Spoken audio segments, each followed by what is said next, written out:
Hello, ladies and gentlemen. I am so pleased to be back here to talk to you about my next episode and my next guest. But before I introduce him, I want to say how pleased I am with the success, and I'm not being deluded, the success of my podcast. I know it is relatively new, but I have been so impressed with the downloads. And just to give you some stats, 15 countries already have downloaded my podcast. And 15 countries, 3 are under dictatorship rule. I wonder why. And the remaining 12 are democratic nations. But I just want to say to those who have downloaded my podcast, thank you so much. It gives me a lot of encouragement. Now, I have often been criticized for talking for too long before I bring my guest. So I am learning very quickly that I should correct that. But I am so pleased, very, very pleased to introduce you to my next guest. You know, one of the things I like about Obama is that he has, not that I'm comparing myself to Obama, because I have no influence or power, is that Obama is always publicizing the list of songs that he likes for the year, all the recommendations.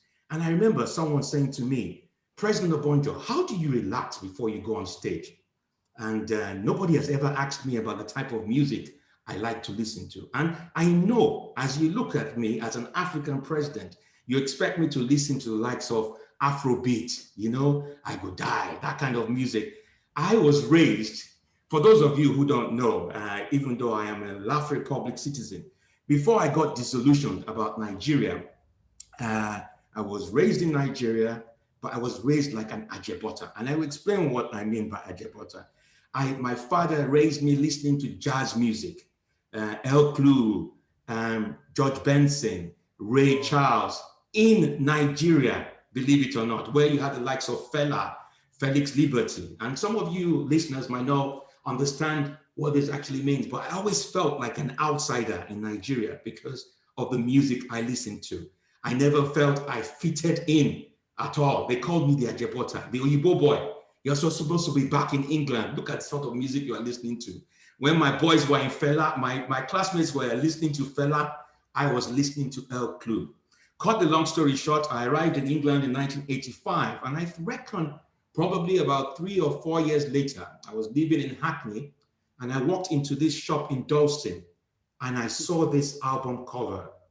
I think it was a CD, and it was Ola Onabule. And I was obviously attracted by the name, a Nigerian name, but the way it was packaged, I said, this has to be my kind of music.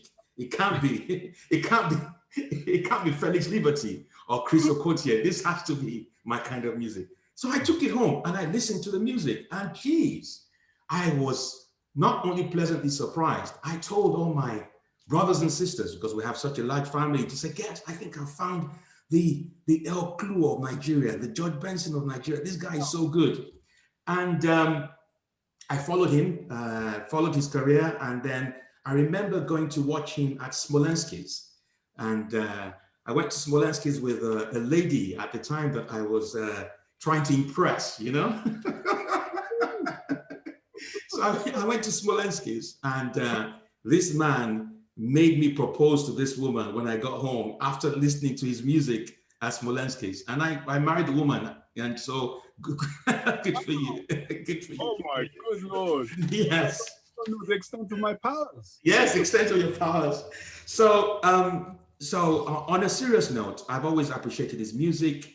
I want to introduce you to a British-Nigerian singer-songwriter, Ola Onabule. I mean, he has been around for quite a while. He's done his own thing, stood alone, and I've really just appreciated that. And there's one thing he said, and he doesn't know that I know about this. He said something about his latest album, which I thought resonated with my presidency and my comedy career. And I just want to read it out to you before I bring him on. He said, tribute to the immensely brave people who, despite not wielding real power like me, I don't have any power whatsoever, can influence the world, dare to stand alone and be the first to declare an uncomfortable and powerful truth. That resonates with me because if you're creating something different, if you're creating something that makes you stand alone, I mean, I call myself president. I have no power. I'm a fictional president. But I do believe I can make a lot of changes. And that's one of the reasons why I have brought Ola Onabule to If Comedians Rule the World. So please, let's just welcome him. Ola, it's nice to see you here. Thank you so much for having me. Well, that is probably the grandest introduction I've ever had. I've waited all these years to actually hear such beautiful words spoken about me and what I've done. And I have one small bone to pick with you. You have a lot of power. You have a lot of influence. Well, thank you. I watch your your chats and your conversations and they're not really jokes. It's powerful satire. Mhm. I know what you're saying. I know what your targeted aim is. I know what you're trying to make people see, and I can't describe it as anything other than powerful. You have a laugh, but at the same time, your brain is kind of moved around a little bit in your skull, and you see the world a little differently afterwards. So I would contend that you have a lot of power. You And see, this more is power. this is what happens in democracy. If it was dictatorship, you wouldn't even be able to talk to me that way. So Ola, look, welcome. I want to know the man behind your music, but before you start, how have you been coping in terms of the lockdown? Because the comedy industry is very similar to the music industry in terms of not being able to perform to audiences. How have you coped? How have you, what have you been doing? It started slowly. I was shocked, like everyone else, kind of stunned into immobility and inaction, and just kind of like a weird kind of torpitude, like a lizard in the sun, sort of thing. And then very slowly, I started to get a measure of the fact that this thing could be existential. It could mean the difference between when it all fades away. First of all, I realized that it's going to go on for a long time. And then I got a sense that when it goes away, some of us in my line of work, and I'm sure in your line of work, will not be doing the thing we were doing when it started. That it would just mean that we're forced into something else. And that scared the life out of me, but in a good way, in a positive way. It meant that I got my thinking hat on, started to think of strategy. What can I do that it means that I get a chance to exercise my musical muscles, give my adrenaline a place to go, but also stay in contact with my audiences, and of course live streaming, social media, all the things that you're doing. I see you in that same kind of space, doing what you're doing, and I feel like, yeah, this is a brother who's understood that we've got to stay connected with the people who want to listen to us. And so I've been putting on a monthly live stream. Wow. Been rearranging some of my songs that maybe got lost on some of the other albums in new and interesting ways, and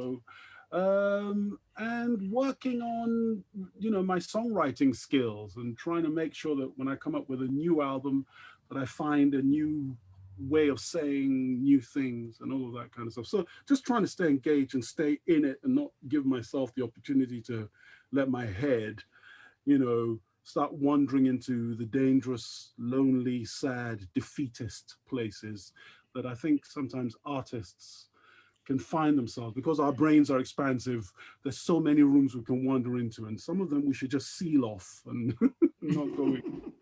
Yeah, I think I hear you. I think for me, I've had to learn new skills, and obviously the podcasting is one. But also, I was going to ask you in terms of, because I was able to build my audience as I continue to perform, which I think is very similar to you. Have you been able to discover new audiences as a result of live streaming? Yes, I have. I mean, I don't know if you find this thing, that the place that you were always scared of going for all of your preconceived notions of what it will be like can actually be the warmest, the nicest, the most receptive place. I don't know, maybe there's a town that you before you enter it, you just think, they're not going to get my comedy. They're not going to get what I'm saying. Mm. And then they're the warmest, nicest audience, Yeah. you've come across. Similarly, I've kind of seen a lot of, before this COVID situation, I've seen a lot of artists doing live streaming, and I've kind of thought, oh, that's a hip, young, new thing. Nobody wants to hear a baba like me, trying to connect online. It will be creepy, just all my misconceptions. It hasn't been the case at all. People have been so receptive. The medium lends itself to instant interaction. People write what they're thinking in the moment. You'd never get that in a live gig, for all of its visceral connection, which it has, unique thing. People don't get to write their thoughts to you and you see them on a screen. So it's new. It's a new adventure, but very enjoyable. Yeah. It's really interesting to talk about that connection online, because certainly for me, when I started as I studied Obama, and so the whole idea was for people to like me before I even got on stage, if that makes sense. So I was doing comedy sketches, and people were already liking President Obonjo before he even started performing, if that makes sense. So they were just, exactly. But just touching on this bit about the new skills and going out of your comfort zone, it's really interesting how, certainly for me, podcasting is one. If someone had said to me a year ago, try and do podcasting, I mean, I'm on TikTok. I don't know if you know TikTok. and I avoided TikTok for so many months. Okay. And then someone said to me, go on TikTok. And I have to say to you, I have gone viral on TikTok. Amazing. Honestly, I have people, young people, I'm talking 15, 16, telling me, President Obonjo, you should come to America and come and run. We'll...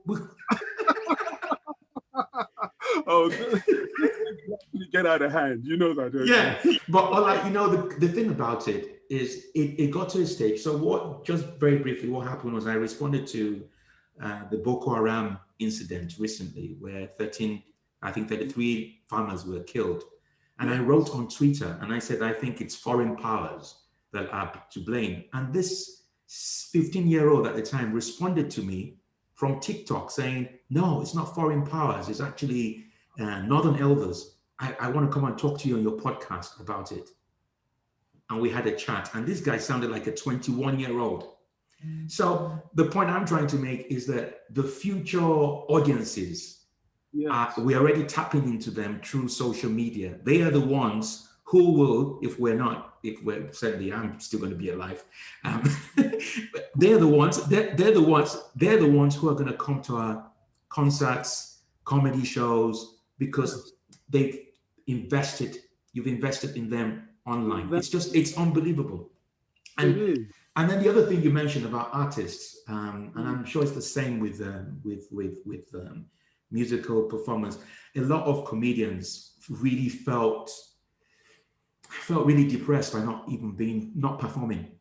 And you could easily wallow in self-pity. But the point I always say to everyone is, look at the number of people who have taken advantage. People are making money out of this pandemic, rightly or wrongly. People are getting jobs. People are being signed into, either music or comedy. People are actually making something good out of this. So what is your excuse?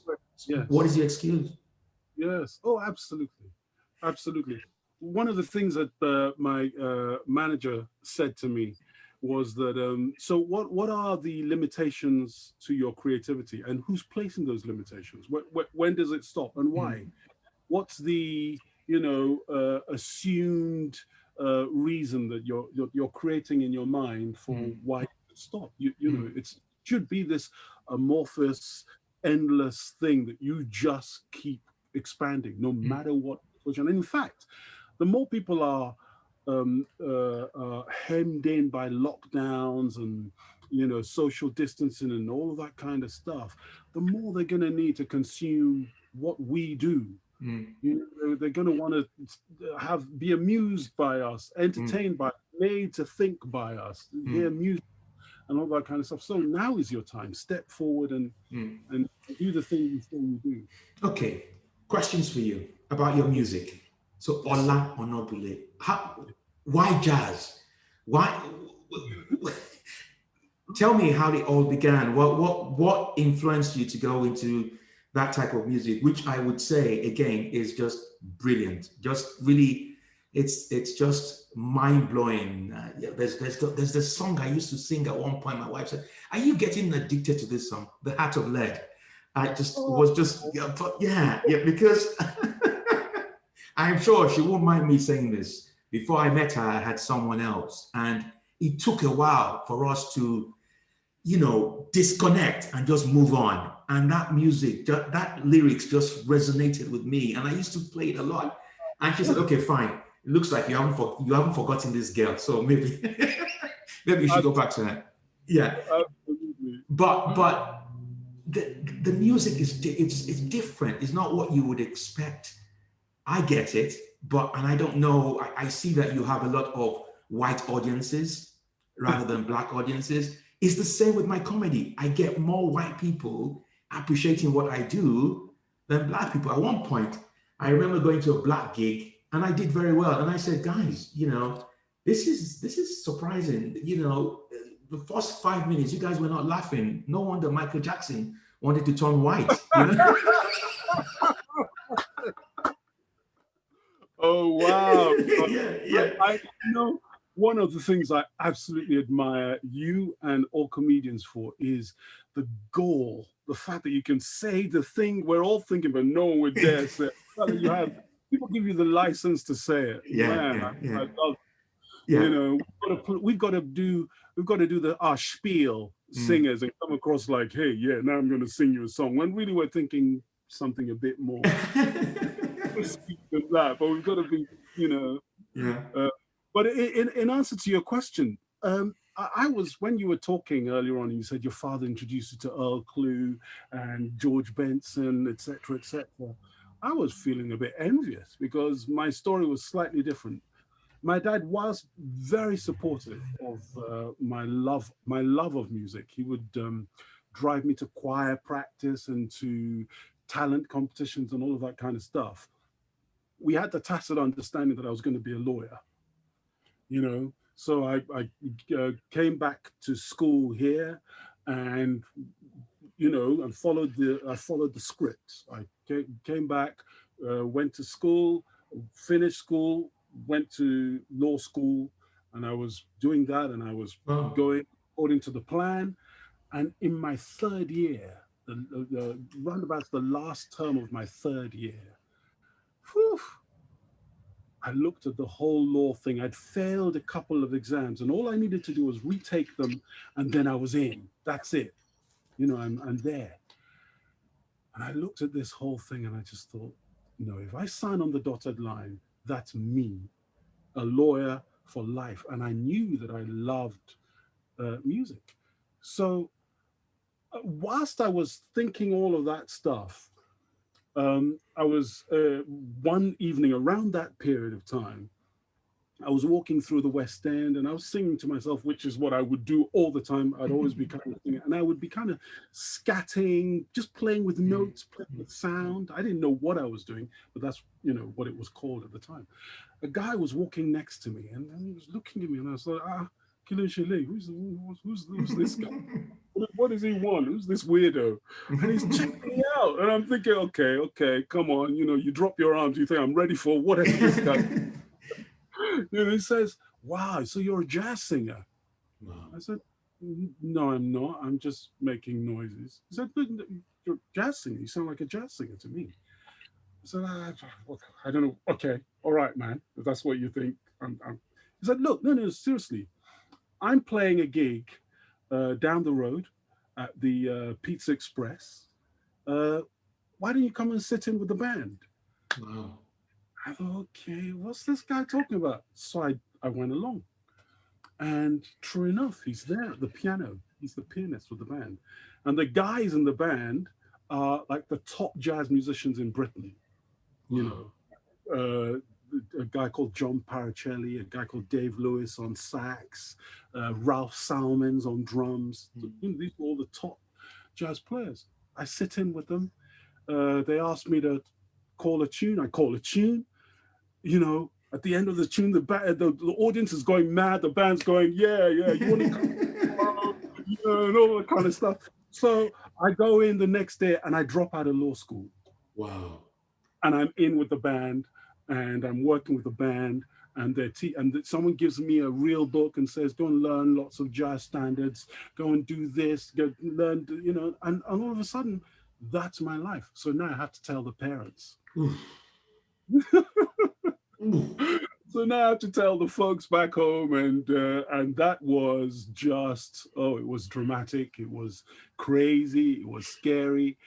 The world ended and started again about 3 or 4 times in the middle of the whole discussion and the ensuing weeks. But eventually, with time, one parent took a little longer than the other, but eventually they just decided to see that this is what I was doing, and the worry, the concern. I'm sure in Nigerian families, you mentioned Fela earlier on. It's oh my domo Fela, oh my muboti shago, my shago. But for those who don't speak Yoruba, what I'm saying is that, oh my God, he's going to join Fela's band, and Fela was a very what's the word?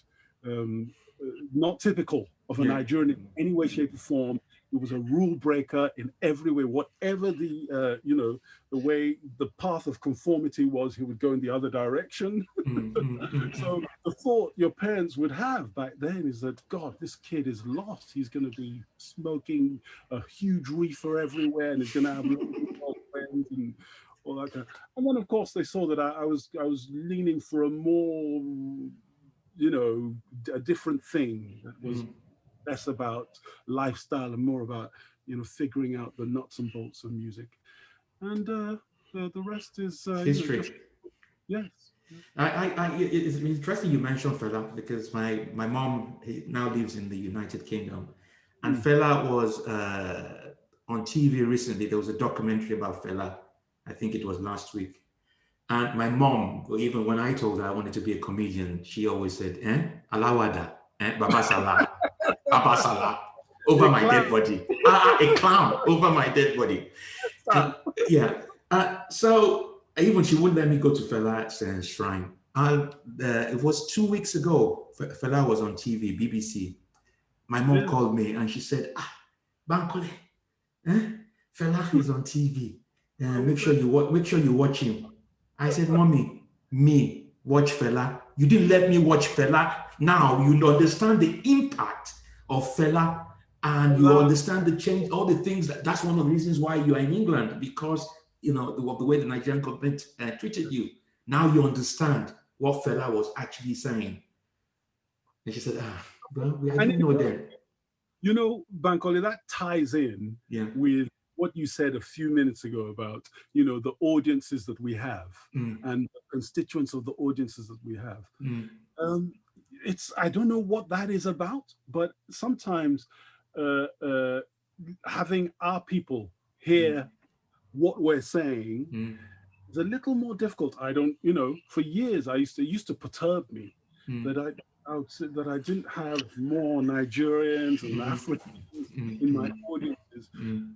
But what I've come to understand is that the guys who do find it and who do stay with it are looking for something, and that's something that I'm hoping to provide. So it's it makes sense more than if they were just there because we heard one Niger singing and now we're and I think certainly when I discovered your music and I was listening to your music, I listened to the likes of Shadi Adu as well, Tunde Bayewo, and I'm sure you've heard this before. You're prisoners of your own background. So I was born in Liverpool. I went back at the age of 5 and then came back at the age of 15.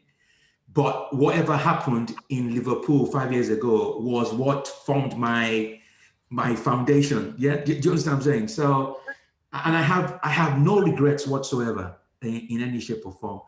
But it's just really interesting because in terms of I have age mates now who admire what I do, but they also have regrets about things that they wanted to focus on that they couldn't focus on. So I know for a fact that before I started performing comedy, I was very, very unhappy because I knew I wasn't following my passion. Do you know what I'm saying? I just felt so unhappy until I just got on the stage, and I very similar. I just went into a comedy club. Actually, what happened was I went to MC a Nigerian wedding, and it happened to be a Nigerian wedding, Oyibo and Niger, and they wanted Ajepota to come and MC. So I MC'd. So you can do the space English. You need to create another character called Ajabota. Ajepota. No, I have been thinking about it. Actually, I've been thinking about a comedy sketch called Ajepota. People come and watch you. Thank you. I'm planning. And so I was there, 300 people, massive 300, and I was just doing my thing. And Nigerians are all naturally funny anyway. We're just naturally funny. The comedy comes, you learning the techniques, but we're just naturally funny people. And I went in there, mind blowing, 300 people. This white guy saw me, very similar to your story. And he said, "Oh, I have never been to a Nigerian wedding where the MC is so funny like this. Have you ever tried stand-up comedy?" I said, "What is stand-up comedy? What is?" Wow. And then he said, "Okay, let's go to the comedy store one day." So we exchanged numbers. I went to the comedy store, and it happened to be a day when they will ask audience members to come on stage. I went on stage, did 5 minutes. No, I wasn't prepared for it. I just said what I needed to say. People were laughing, smacking, bah, bah, bah, bah, bah, bah. Amazing. I thought, yeah, but let me tell you, 2 days, 3 days later, going back to stage again, I died on my ass because the technique, you need to learn the technique. But it's just really interesting because I know there are people out there who, and there's nothing wrong in doing what you need to do to earn a living, but not genuinely happy because there are things they should have done that they never got the chance to do. And I don't think people understand what it means to be doing something that you really love. I live and breathe this regular 24/7. Absolutely. 24/7. If I spend a minute thinking of you knowing you as from what I've seen of all your work and everything, I thought for a minute the idea of you doing something else, be it, I don't know, behind a clerk's desk or an accounting firm or whatever, that was what you were doing exclusively. Because I know it's possible for people to do two things, find fulfillment in one, and the other one provides their living. That's feasible, but if it's when it's the exclusivity that you have to wave goodbye to something that is literally, the physical facsimile of half of you. Yeah. Before I made that leap, comedy was like my mistress. It was like my mistress. The wife might be listening. She understands. I only get the word mistress and then but she knows. She even knows I'm talking to you today. So let's just touch on this. At what point did you just realize that you don't need to worry about not having Black audiences? And it's really the other thing I was going to say is because I travel all over the UK, so I go to English villages, and maybe when I arrive at an English village, there's a Black man there, and he's the only Black man, and and the connectivity. It's obvious that maybe he hasn't even seen a Black comic for a while, and all of a sudden, boom. You're right there. Yeah. Even there was one the other day, I just said, "Oh, you're my father. You can't remember that you're my father. You left me so many years ago." But at what point did you just stop worrying about those things and just say, "Look, this is what yeah." Well, this is where my manager comes into the picture again. Okay. Around the time of the crash, just before the crash, I was doing a lot of traveling around Britain, doing gigs. I was beginning to come to terms with the fact that, I wasn't making a connection with. I thought the music I was making was quote unquote Black music, and the audiences for Black music are Black people. And then I started to discover that there are people in Britain who have an uncompromising passion for this kind of music. They know it, they understand it, they're educated about it, and and I very slowly in my head I started to think, love is where you find it. Mm-hmm. You know? You go, you arrive at the place. What's that Luther Vandross song? If you can't be with the one you love, love the one you're with. Yeah. You know, and so all of those kind of thoughts started to get into my mind. And she kind of gave me the kicker. She said, look, this thing is not provincial. What you're Mm-hmm. doing is provincial. Mm-hmm. It's global. It's Mm-hmm. international. You should be able to find yourself in China and make a powerful human connection with them. Mm-hmm. You should be able to find yourself in South America Mm-hmm. and make a powerful human connection with them. And if you find yourself in Lagos, you should be able to make a powerful connection Yeah. with the people Yeah. in front of Yeah. you. Wherever you go, it should be global. So get out of this an urban or provincial mindset Mm-hmm. and realize that this thing is only worth anything if all human beings can buy into it. Mm-hmm. Mm-hmm. And it took a while for me to catch up to where she was, Mm-hmm. but very slowly. I mean, and so she started getting looking for gigs outside the UK, and they Mm-hmm. started to come in. And so I find myself in front of a French audience, a Dutch Wow. audience, uh, German, Russian, Mexican, Chinese, and you really start to hone your skill, because then it stops being um, cultural. Mm-hmm. Mm-hmm. It stops being a cultural thing, and it begs something else of the creativity, and the songs that have been written since I've started to slowly get out of my head that Mm-hmm. because there's a part of our psyche that wants the approval of our own, Mm-hmm. Mm-hmm. you know, like your father. You want your father to put his arm around you. Mm-hmm. Oh, my son, Mm-hmm. yeah, Mm-hmm. proud of you. Mm-hmm. And the extension of that is you want your people to holding you Yeah. shoulder high and saying, he's one of our own. Mm-hmm. Ola Onabule. You don't know him. All that kind of stuff. There's Yeah. something in our psyche that wants that. Mm-hmm. Um, it's coming to understand that's a prize, Mm-hmm. but there are bigger prizes Yeah. Yeah. as well. And to be able to find myself in a room full of 5,000 people who don't speak my language, who are Indonesian, and at the end of the evening, there are tears in their eyes, and they're saying, and they're trying to indicate to you that you make me feel, and they're doing this, and they're doing all of that kind of stuff, and you know what they're saying, even though we don't Yeah. share Yeah. words. Yeah. That's another kind of, puff your chest out moment and feel good about yourself. Yeah. That you'll stop for the other thing. Wow. Wow. Wonderful story. So let's talk about politics, Yes. because some of your songs have. It's either you're trying to change people's views about political situations. So I know I haven't heard it fully yet, but I know you've got a new album called Pointless.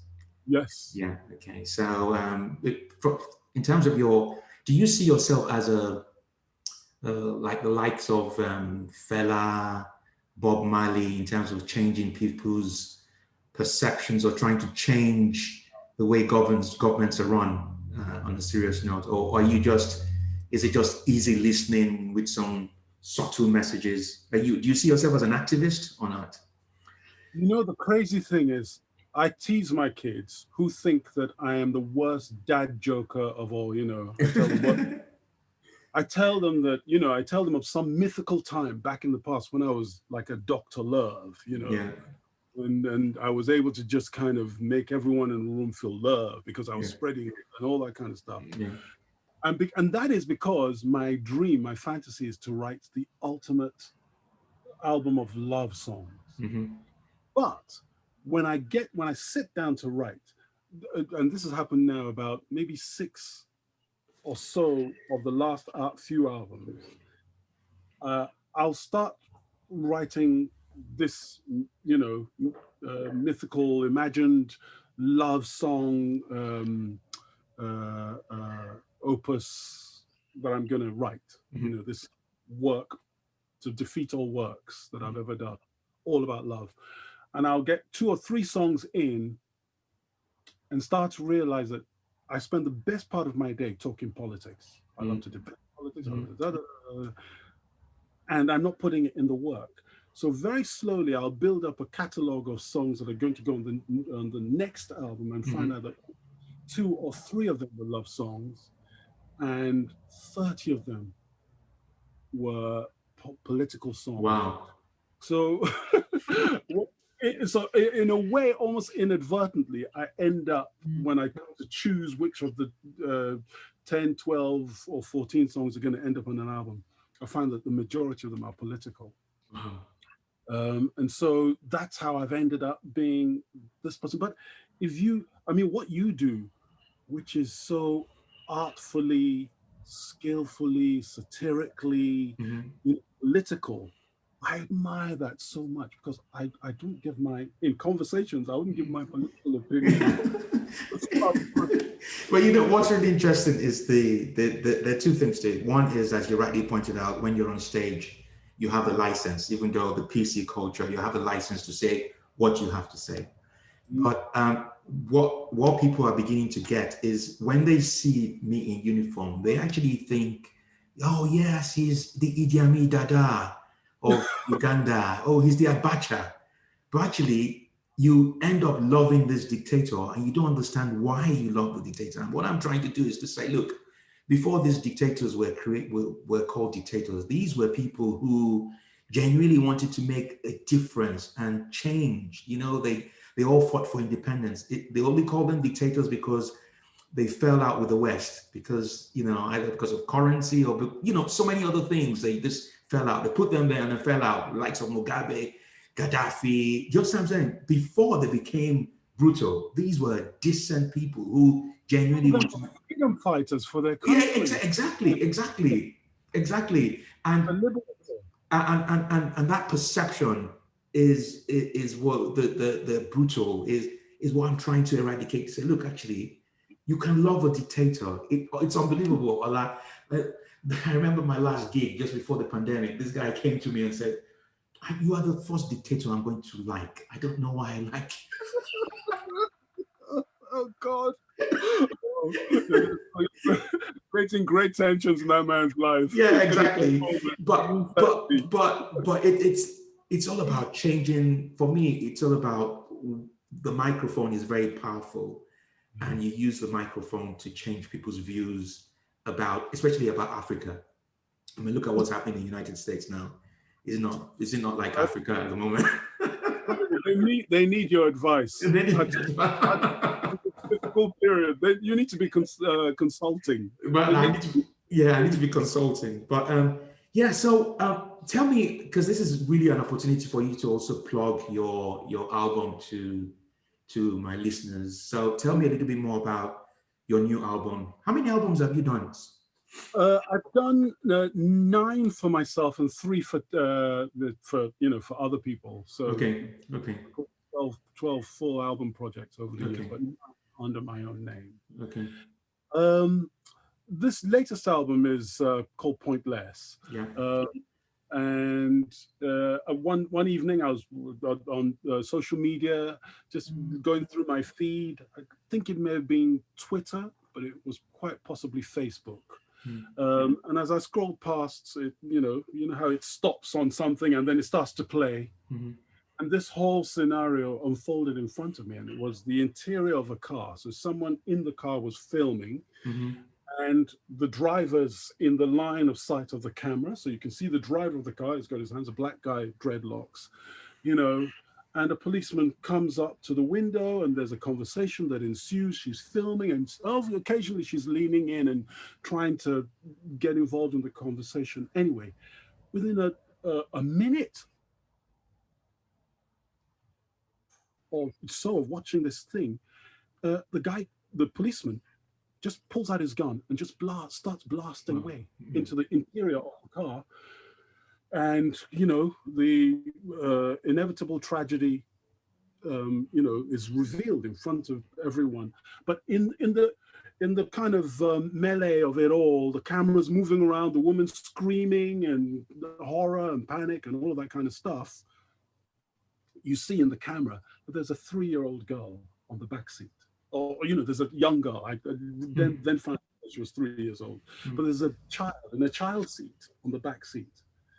And then the movie's over.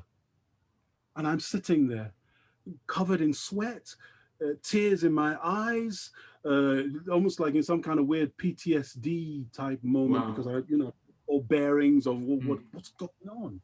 And this was in the wake of a series of these sorts of things that had been occurring, for a few years leading up to that.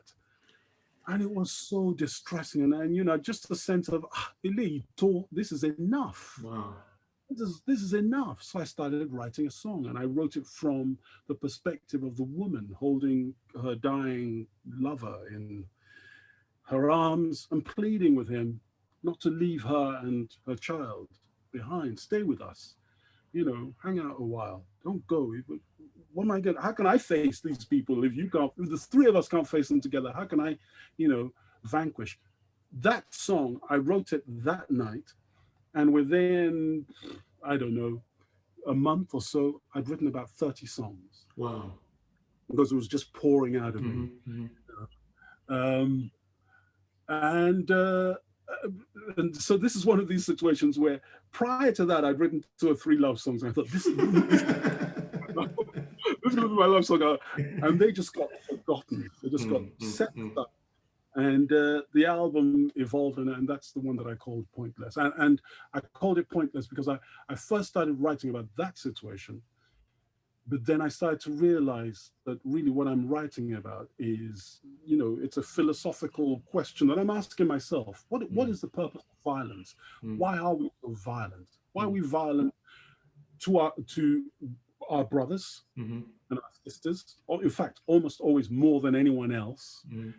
And then violent to anyone else who wanders across our path, and then violent to the planet when there's no one around to be violent to. What is that about? And when do we start correcting it in ourselves? So it's one thing to point at other people and say, you did this, you enslaved me, you oppressed me, or whatever. But also, why do we do that? Why do we turn on ourselves? Why do we, so pointless? It can be either pointless or do less pointing. Wow. Yeah. Wow. Powerful. And that was released in November?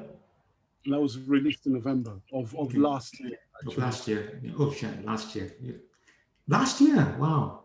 Yes, of 2000. Okay.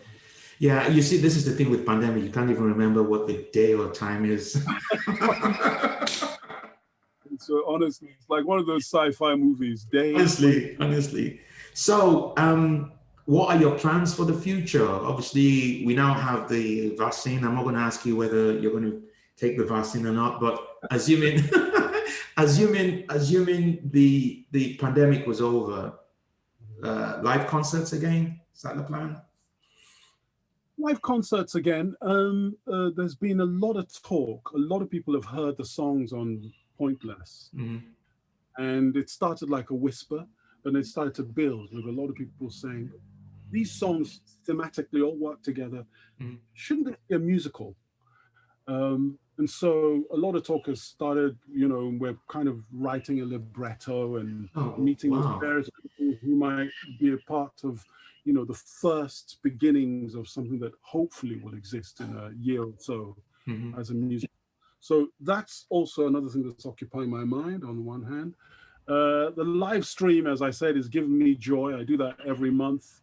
And I can't imagine that after this whole situation has gone away, that I won't continue doing it. Yeah. And I've started to jot down ideas again for a new album, which is hopefully is going to be my love album. I'm going to challenge you on that, because having spent the last 30 or 35 minutes with you, I think that love song thing is not going to happen. It's just going to be always 2 or 3. Let me have this. The title of the podcast is called "If Comedians Ruled the World," and I know you're not a comedian; you're a musician. But if you had the opportunity to rule the world, what would you do differently as a musician? What would you, if you were in power? Because we do have comedians, and I mean not Boris Johnson or Donald Trump. The Ukraine president used to be a comedian. Yeah. So don't write me off. It could happen to me one day. Dear leader, I would never do that. But on a serious note, when we get to the top. Please. Yes, I won't. You will play at my inauguration, man. That's what I was after. That's the gig I want. But on a serious note, yes. if you found yourself in power, what would you do differently? Because one of the things I realized about politics is that there are lots of people who are really passengers. I call them, all they do is just tweet and complain about their government. They don't really get involved in what's happening in terms of politics. They, as you rightly pointed out, they're not aware that their voice is very powerful, that it could even be just one thing within their community and they could make a difference. So yeah. So what is it that you could, if you were in power, or a man like you should be governor now?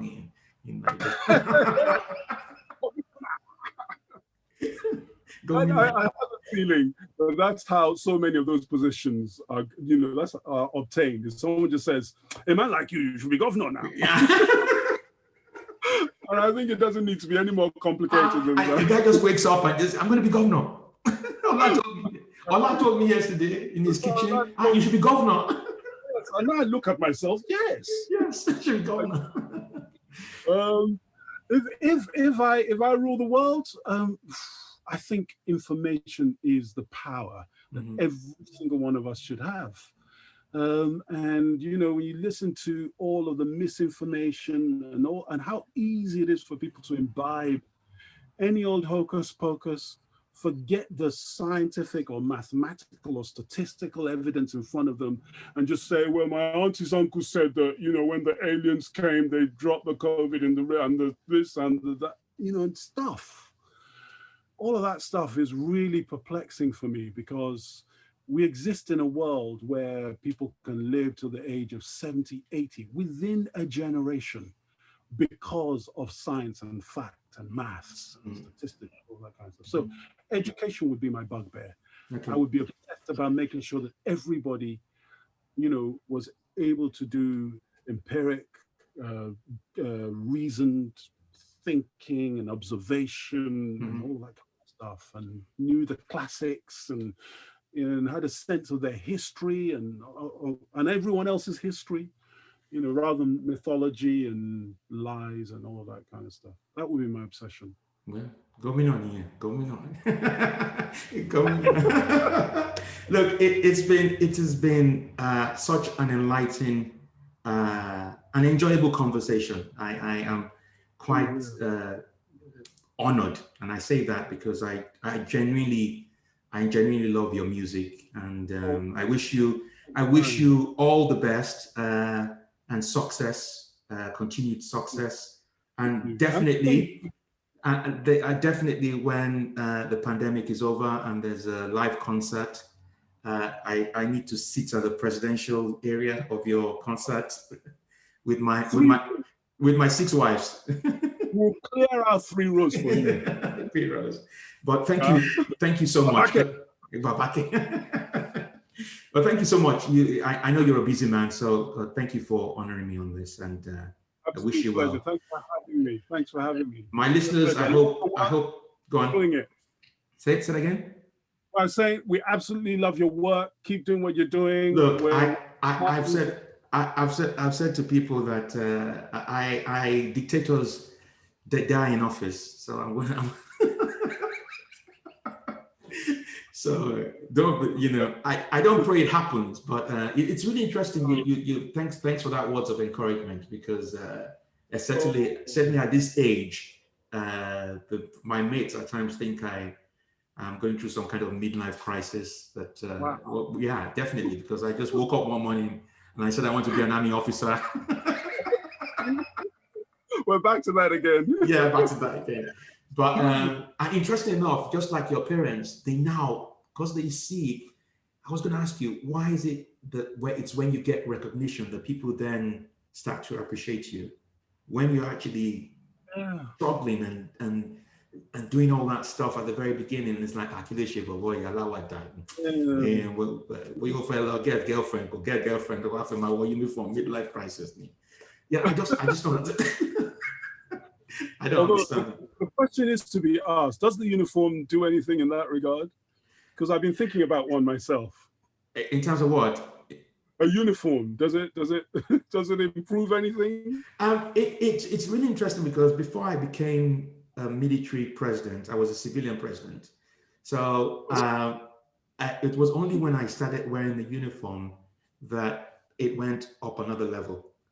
And that's because I didn't realize, you were talking about other cultures, and that's one thing that we, certainly not for me, but in Nigeria at times, things have changed.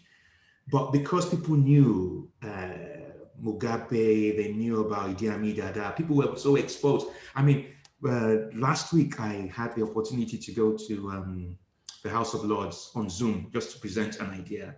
And there was this man, House of Lords, and he's a Lord, and he remembers meeting Idi Amin Dada, and the way he was talking to me as if I was his son. When I met your father, blah, blah, blah, blah. Oh man! Yeah, exactly. Yeah, so yeah, it's just really interesting how people respond to things. But my view has always been try and find your own unique selling point. Try and stand alone and just continue to believe in yourself. But yeah, I intend to do it till death. Yeah, exactly. Thank you very much. Ola, so I'm saying thank you to my Nigerian brother. I don't want you to get lost. I don't want you thinking, and I don't want the Gamons thinking, oh my God, they're being racist. We're not. We're just we're just appreciating each other. But thank you so much, Ola. Thank you. I said it's my absolute pleasure, Kutokwe. And just one more plug. Where can people find you? Your website, that sort of thing. All the Facebooks, all the Instagrams, all the Twitters. I'm on all of those things, and my YouTube channel. Subscribe, come and like, follow, say hello. It's a very friendly place. I love chatting to people. So I try to respond to every comment. So yeah, say hello. And if you do, reference the fact that it's through our beloved leaders podcast that you found us, so that we have that in common. Listeners, make sure you follow him. If you don't, you know what I will do to you. Thank you. Goodbye.